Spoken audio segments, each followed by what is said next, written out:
Stenowalebabu welcomes you.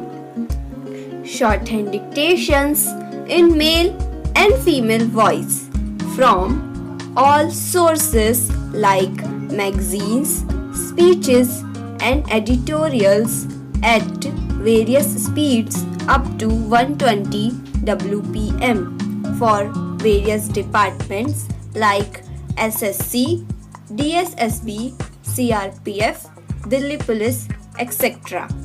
Please like, share and subscribe the channel. Thank you. Exercise number 24.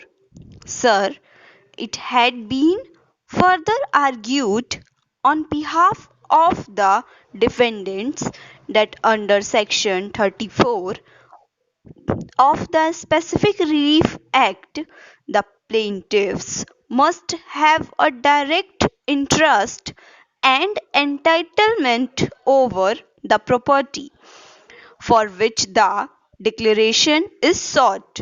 Section 34 of the Specific Relief Act states discretion of court as to declaration of status or right any person entitled to any legal character or to any right as to any property may institute a suit against any person denying or interested to deny his title to such a character or right, and the court may in its discretion make therein a declaration that he is so entitled, and the plaintiff need not in such suit ask for any further relief, provided that no court shall make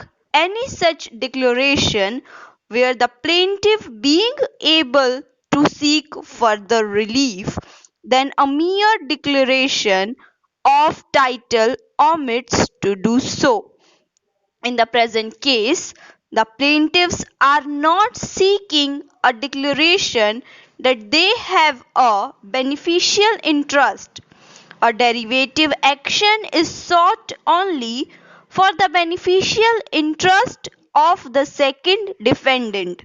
The second defendant has, however, abjured such interest. Whether such disclaimer or abjuration is the result or effect of collusion or fraud are further aspects to be examined. Such abjuration has to be weighed with the flow of funds through the second defendant to the first defendant, leading to the allotment of shares to the third to the seventh defendants. Examine all these aspects can only be through advancing oral and documentary evidence. This would further imply that the suit has to be retained on file. It had been further contended that the suit relief is barred under Section 187C of the Companies Act 1956. It had been contended that primarily the third, fourth, and seventh defendant should first make a declaration that though the shares are in their names, a beneficial interest had accrued to the second defendant. Similarly, the second defendant has to make a declaration that they are the beneficial interest holders of the said shares. It has been contended that in the absence of the above declarations, seeking a declaration against the first defendant would be akin to putting the cart before the horse. I hold that the declarations made or not made in the books of the first defendant would be to the exclusive knowledge of others. In the context, the 8th to 10th defendants have a vital role to play.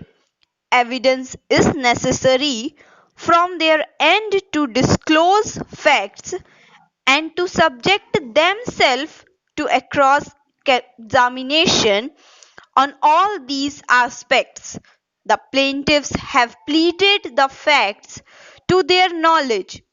It must also be kept in mind that except the third defendant, no other defendant had sworn to an affidavit.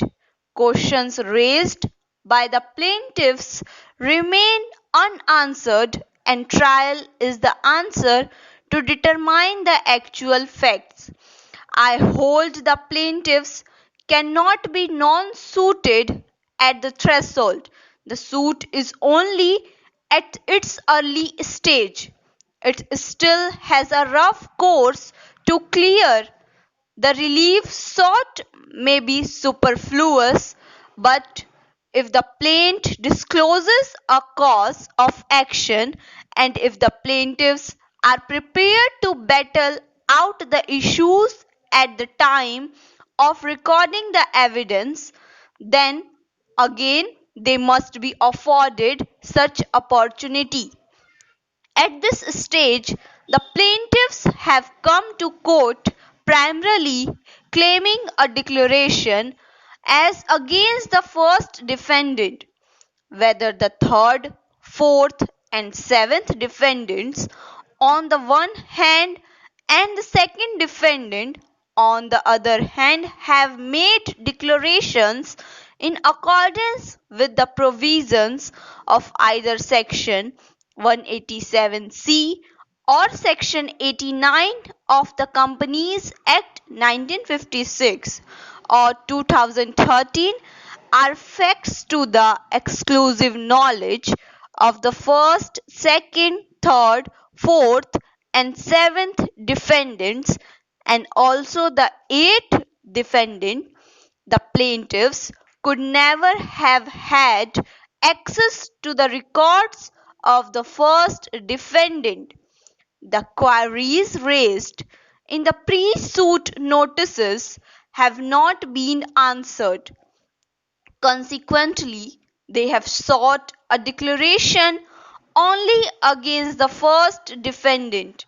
This declaration is sought because in Dubai, the third, fourth, and seventh defendants had made similar declarations, and in the plaintiffs have stated that they have believed that similar declarations had been made in the books of the first defendant.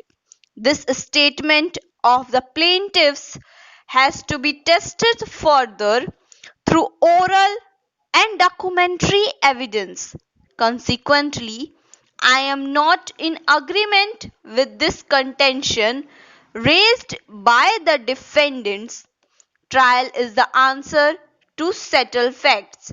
At this stage, the plaintiff averments hold the sway, and a reading makes it obvious that the first defendant has to open up its record for scrutiny, and that can be done only during trial. To sum up, the allegations raised in the plaint have to be examined at Chennai, since the first defendant is registered in Chennai during its pre-incorporation, incorporation, and post-corporation stages. Substantial amounts of money had flowed to it. It is only with examination of the books of the first defendant that the source of the funds can be determined. Thank you.